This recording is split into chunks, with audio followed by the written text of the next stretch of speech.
حضرت امام حسین رضی اللہ عنہ جب مکہ سے کوفہ کا سفر شروع کرنے لگے تو حضرت عبداللہ ابن عمر، عبداللہ ابن عباس رضی اللہ تعالی عنہما اور دیگر صحابی ہاتھ جوڑ کے کھڑے ہو گئے، بلکہ حضرت عبداللہ ابن عباس نے تو یہاں تک کہہ دیا کہ میں دیکھ رہا ہوں کہ وہاں تمہیں شہید کیا جائے گا، آپ اگر ضرور جاتے ہیں تو ان بچوں کو چھوڑ دیں۔ حضرت امام حسین فرمانے لگے، میرے پیارو مجھ کو نہ روکو، مجھ کو جانے دو، مجھے نانے کے دین کی ڈوبتی کشتی بچانے دو۔ میں جانتا ہوں کہ دنیا پر وفا کا نام رہ جائے، میں رہوں نہ رہوں پر عظمت اسلام رہ جائے۔ میں نہیں جاتا تو نبی کے گھر کی آن جاتی ہے، لوگوں تمہارا دین جاتا ہے، میری غیرت ایمانی جاتی۔ کہا مجھے جانا ہوگا۔ 8 ذو الحجہ کو لوگ کعبہ کی طرف آ رہے ہیں اور کعبہ دلہن کی طرح سجا ہوا ہے، طواف کرنے والوں کا جھرمٹ ہے، حاجی حج کرنے آ رہے ہیں، لیکن حضرت امام حمام کسی اور حج کی تیاری کر رہے ہیں۔ کسی نے کہا حج تو کر جائیں، اتنی مرتبہ مدینے سے پیدل چل کے آئے اور آج تو مکہ المکرمہ میں موجود ہیں۔ کہا پیچھے ہٹو، جو حج میں کرنے جا رہا ہوں وہ انوکھا ہوگا، وہ نرالا ہوگا۔ تم بھی طواف کرو گے، میں بھی طواف کروں گا، تم طواف کعبۃ اللہ کا کرو گے اور میں خیموں کا طواف کروں گا۔ ایک حج تمہارا ہے، ایک حج میرا ہے، تم بوسے لو گے کس کے؟ حجر اسود کے۔ میں اپنے فرزند کا منہ چوموں گا۔ لوگوں ایک طرف تمہارا طواف ہوگا، ایک طرف میرا ہوگا، تم آب زمزم پیو گے، میں پیاسا رہوں گا، اور تم کبھی صفا پہ کبھی مروہ پہ دوڑو گے، میں کبھی علی اکبر کی لاش اٹھانے جاؤں گا، کبھی میں قاسم کی لاش اٹھانے جاؤں گا۔ لوگوں ایک حج تمہارا بھی ہے، ایک حج میرا بھی ہے۔ جب تم حج کر لو گے، تمہاری سعی مکمل ہو جائے گی تو تم سر منا کے حرام کھول دو گے، اور جب میری سعی مکمل ہو جائے گی تو میں سر کٹا کے احرام کھول دوں گا۔ تم سفید احرام پہنو گے، میں سرخ احرام پہنوں گا، اور وہ حج قیامت تک کے آنے والے حجوں کی آبرو ہوگا۔ حسین اگر نہ شہید ہوتا تو آج گھر گھر یزید ہوتا، اسلام کی عظمت عیاں نہ ہوتی، خدا کے گھر میں اذان نہ ہوتی، بار الہ نوحہ سناتا پھرتا، تا روز جزا اشک بہاتا پھرتا، امداد نہ کرتے اگر کربلا میں حسین، اسلام تیرا ٹھوکرے کھاتا پھرتا۔ کربلا کی تپتی ہوئی ایک میدان میں حضرت امام حسین نے جبر و ظلم کے خلاف سے کھڑے ہو کر عزیمت کی داستان رقم کی۔ 10 محرم کا دن تھا، جمعے کا یوم سعید تھا، بیچ کربلا کے میدان میں دوپہر کے وقت جب نبی کا خاندان اجڑ رہا تھا، ایک ایک کلی اس چمن کی کٹ رہی تھی، 72 افراد 22,000 کے لشکر جرار کے مقابلے میں کھڑے تھے۔ وہ یزید جس نے اس کے علاوہ بھی بڑے جرم کیے، جس نے 1700 صحابہ کو مکہ المکرمہ میں شہید کیا، جس نے 700 حفاظ کرام کو شہید کیا، جس نے حضرت ابو سعید خدری کی داڑھی نوچ لی، جس نے مدینے کے اندر مسجد نبوی کے اندر گھوڑے باندھے، جس نے 3 دن تک مسجد نبوی کے اندر اذان نہ ہونے دی، وہ یزید آج کربلا کے تپتے ہوئے ریگزار کے اندر آل رسول کے ساتھ ظلم کی وہ داستان رقم کر رہا تھا کہ قیامت تک آنسو سسکیاں نہیں تھمنے پائیں گی۔ یزید مر گیا، اس کا نام مٹ گیا، لیکن حسین کا نام آج بھی زندہ ہے۔ حضرت سری سختی رضی اللہ تعالیٰ عنہ فرماتے ہیں کہ اللہ تعالیٰ نے جب کائنات کو بنایا، انسانوں کو تخلیق کیا تو انسانوں کو پوچھا بتاؤ تم میرے ہو؟ سب نے کہا مالک ہم تیرے ہیں، لیکن جب دنیا کو پیدا کیا تو 9 حصے دنیا کی طرف ہو گئے، ایک حصہ اللہ کی طرف رہ گیا۔ پھر جب عقبہ کو پیدا کیا جو 10واں حصہ تھا، اس میں 9 حصے پھر آخرت کی طرف ہو گئے، جنت دوزخ کے لالچ میں ہو گئے، اور ایک حصہ صرف کہنے لگا نہ ہم جنت کو دیکھتے ہیں نہ دوزخ کو دیکھتے ہیں، مالک ہم تو تجھے دیکھتے ہیں۔ پھر جب اللہ تعالیٰ نے بلاؤں کو پیدا کیے، آزمائش اور امتحانوں کو پیدا کیا تو 10ویں حصے کے اس 10ویں حصے میں پھر 9 حصے جو ہے وہ ہٹ گئے۔ ایک حصہ ایسا تھا جس نے گردن جھکا کے کہا زمین و آسمان کی بلائیں بنا کے ہمارے گلے کا توق بنا دے، تیرے راستے سے نہیں ہٹیں گے۔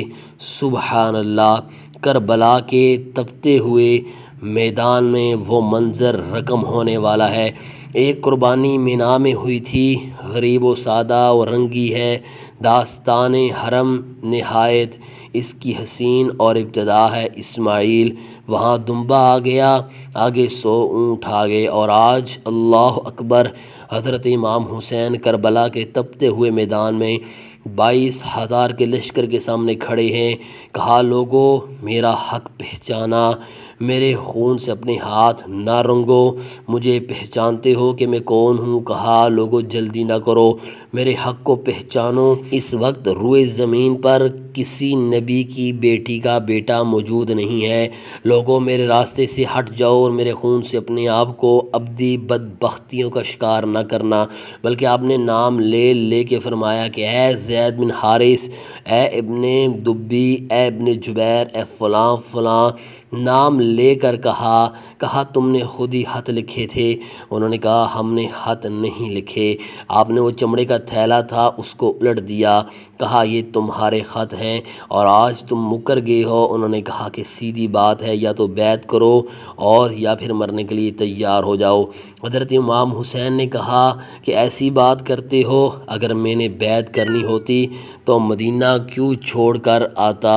سبحان اللہ، اس جائے پناہ کو کیوں چھوڑتا ہے؟ دولت کی تجوریاں کھول دی گئیں، پیشکشیں کی گئیں۔ حضرت امام حسین نے فرمایا یہ کبھی نہیں ہو سکتا، جس سے صرف حق ہی قبول ہو، یہی جس کا اصل اصول ہو۔ جو نہ دیکھ سکے، جو نہ جھک سکے، اسے کربلائے ہی راز ہے۔ پھر جبر کی آندھی چلی، ایک ایک کر کے جان نثار راہ خدا میں قربان ہوتا گیا۔ پھر خاندان نبوت کی باری آئی۔ حضرت علی اکبر، حضرت امام حسین کے جوان سال بیٹے راہ خدا میں جان پیش کرتے ہیں۔ بھتیجے قاسم رضی اللہ تعالیٰ عنہ جان قربان کرتے ہیں۔ حضرت عباس کے قلم ہوتے ہیں بازو، جو خود جا سکتے تھے وہ خود قربانی پیش کرتے ہیں، جو خود جا نہیں سکتے تھے آپ خود ہاتھوں پہ اٹھا کے فرات کے کنارے پہ لے جاتے ہیں۔ کہا جو آ سکتے تھے وہ تو قدموں پہ چل کے آ گئے، اور جو قدموں پہ نہیں چل سکتے تھے میں نے اٹھا کے لے آیا ہوں۔ پھر ایک تیر حلقے اصغر میں پیوست ہوتا ہے، خون چلو میں دے کر آسمان کی طرف اچھالتے ہیں، اور پھر اللہ کی بارگاہ میں عرض کرتے ہیں میرے مالک حسین کی یہ قربانی بھی قبول فرما لے۔ یہ کام آسان نہیں ہے، جگر پارا ہاتھوں میں تڑپ کے ٹھنڈا ہو جائے اور پھر بھی صبر کا مظاہرہ کیا جائے اور اللہ کی رضا پہ راضی ہو جائے۔ اب حضرت امام حسین رضی اللہ تعالیٰ عنہ تنہا رہ گئے، ایک ایک کو رخصت کر رہے تھے شہادت کا دلہا بنا کر، لیکن اب امام حسین کو رخصت کرنے والا کوئی موجود نہیں ہے۔ اب گھوڑے پہ سوار ہوئے میدان کربلا کی طرف ایڑی لگائی۔ خیمے کے اندر جو خواتین تھیں وہ جانتی تھیں جو اس راستے گیا پھر پلٹ کے نہیں آیا، اس کی لاش حضرت امام اپنے کندھوں پہ اٹھا کے لائے ہیں۔ اب اس حسین ابن علی کی لاش کون اٹھائے گا؟ کہا سب نے کہ حسین نہ جائیے، کہا میں نانے کے دین کے لیے جا رہا ہوں۔ میدان عمل میں گئے، حسین ابن علی نے کربلا کے تپتے ہوئے ریگزار کے اندر وہ عظیمت کی داستان رقم کی، اور پھر بوچھاڑ تیروں کی، ایک تنہا سید زادہ اور ہزاروں تیر چاروں سمت سے ان کے اوپر برسنے لگے۔ کسی نے نیزہ مارا، کسی نے تیر مارا۔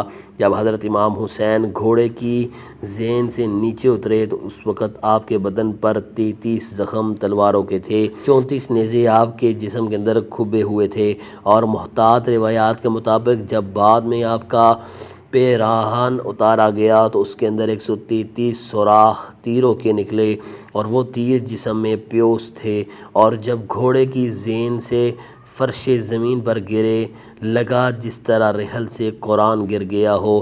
حضرت امام حسین رضی اللہ تعالیٰ عنہ جب گھوڑے کی زین سے فرش زمین پر گرے تو وہ جو تیر جسم میں کھبے تھے وہ اور پیوست ہو گئے، خون مشک بو ریت کے ذروں پہ بہنے لگا، گویا اسلام کا دل دھرتی کے اوپر ہے، کائنات راشے میں آ گئی، کربلا کی دھرتی کا کلیجہ کانپ رہا ہے۔ حضرت ام سلمہ کو حضور نے کربلا کی مٹی دی، کہا جب یہ خون بن جائے تو سمجھ لینا کہ میرا حسین شہید کر دیا گیا ہے۔ وہ مدینے کے اندر خواب دیکھتی ہیں کہ آقا کریم علیہ السلام داڑھی مبارک کے اندر گرد مبارک پڑی ہوئی ہے اور بال الجھے ہوئے ہیں، گھبرا کے اٹھ کھڑی ہوئیں کہ کیا ماجرا ہے، اور جلدی سے شیشی کو دیکھا تو وہ شیشی کا جو مٹی رکھی ہوئی تھی وہ خون بن گیا تھا، اور آپ نے کہا اہل مدینہ سن لو، حضرت امام شہید کر دیے گئے ہیں۔ ادھر امام حسین خون اور خاک کے اندر تڑپ رہے ہیں اور آپ کے جسم نازک پر برچھیوں، تیغوں اور تلواروں کے ساتھ جو ہے وہ لوگ وار کر رہے ہیں۔ سنان بن انس نخعی آگے بڑھا لیکن سر کاٹنے کی ہمت نہ پڑی، اس نے نیزہ مارا اور آپ کے گلے کے قریب وہ نیزہ پار کر گیا اور خون کا فوارہ پھوٹ پڑا۔ زورا بن شریک نے آپ کی پیشانی پہ نیزہ مارا، آپ گھبرا کے گرے، اٹھے اور پھر گر گئے، اور پھر آپ نے اپنی پیشانی سجدے میں رکھ دی، اپنا خون جو تھا وہ چہرے پہ مل لیا۔ حسین نے سرخ رنگ کے خون کا جو خضاب تھا وہ اپنی داڑھی پہ لگا لیا کہ کل میں اپنے نانے کو یہ رنگت بھی دکھاؤں گا۔ حرم کی وہ داستان جو مینا سے شروع ہوئی تھی آج اس کی تکمیل ہو رہی ہے۔ وہ غریب اور سادہ اور رنگین داستان حضرت امام حسین رقم کر رہے ہیں۔ خون سے داڑھی رنگ گئی اور آپ کے ماتھے کے اوپر زورا بن شریک نے وہ جو نیزہ مارا تھا اس سے آپ سنبھل نہ سکے، اٹھ کے پھر نیچے گرے، پیشانی کو سجدے میں رکھا اور سجدے میں رکھ کے اللہ کی بارگاہ میں آخری لفظ جو میرے امام کی زبان سے نکلے دلوں کی تختیوں پہ نوٹ کر لو۔ اور دیکھو اللہ تعالیٰ کے بندے حضرت خلیل نے دعا مانگی تھی، اے میرے مالک میں اس جگہ تے اپنی ذریت اولاد کو چھوڑ کے آباد کر کے جا رہا ہوں اور دعا کرتا ہوں کہ وہ نماز کو قائم رکھیں۔ آج اس دعا کی تکمیل کا منظر لوگوں کے سامنے ہے کہ 113 تیر جسم میں کھبے، 34 تلواروں کے گھاؤ، اور وہ بھی راوی کہتے ہیں کہ ایک ایک گھاؤ میں کتنی کتنی تلواروں کے زخم تھے، اور نیزے کی انیاں جسم میں کھبی ہوئی تھیں۔ آپ کے کلیجے کے اندر نیزے کی انی کو توڑ دیا گیا تھا۔ اس موقع پہ حضرت امام حسین رضی اللہ تعالیٰ عنہ نے اپنے آپ کو سنبھال کے پیشانی کو ریت کے اوپر رکھا اور اللہ کی بارگاہ میں آخری لفظ حضرت امام حسین کے لبوں پہ جو مچلے خون نکل رہا تھا، اور خولی بن یزید آگے بڑھ کر سر انور کو جدا کرنے کی تیاریاں کر رہا تھا۔ سنان بن انس آگے بڑھا لیکن درد دبا کے پیچھے ہو گیا، خولی بن یزید آگے بڑھا، وہ بھی پیچھے ہو گیا، پھر شمر آیا اور شمر آپ کے جسم نازک کے اوپر بیٹھ گیا۔ حضرت امام حسین نے جب دیکھا تو اس کے بدن کے اوپر برس کے پھل بیری کے نشان تھے، تو حضرت امام حسین کی زبان سے نکلا میرے آقا میرے اللہ نے سچ کہا۔ اس نے کہا کیا سچ کہا؟ کہا ایک دن میں حضور کی خدمت میں حاضر تھا تو حضور نے فرمایا تھا میں دیکھ رہا ہوں ایک چتکبرا کتا میری اولاد کے خون میں منہ مار رہا ہے، آج میں دیکھ رہا ہوں کہ مصطفیٰ کریم کا وہ فرمان جو ہے وہ پورا ہو رہا ہے۔ وہ غصے میں آیا، امام جلدی اپنی پیشانی سجدے میں رکھی اور اللہ کی بارگاہ میں امام کے آخری لفظ تھے، کہا مالک اللہ جو تقدیر تھی میں اس پہ راضی ہو گیا، مالک تو نے دیکھا میں نے صبر بھی کیا، تسلیم کیا، مجھے مالک اعتراض بھی کوئی نہیں، جو تیرا حکم تھا میں نے اس کو تسلیم بھی کر لیا، مالک تو بڑا ہے، تو بڑا ہے۔ حسین سب کچھ لٹا کے، بچے کے بازو کٹا کے، گھر اجاڑ کے مالک تیری بارگاہ میں حاضر ہو رہا ہے، اور اتنا کچھ کرنے کے باوجود بھی تیرے پہ راضی ہے، میرے مالک تو بھی بتا تو بھی حسین پہ راضی ہوا یا کہ نہیں ہوا؟ سلام ہو تجھ پر اے حسین ابن علی رضی اللہ عنہم اجمعین۔ ناظرین کرام ویڈیو اچھی لگی ہو تو پلیز لائک اور شیئر ضرور کیجیے۔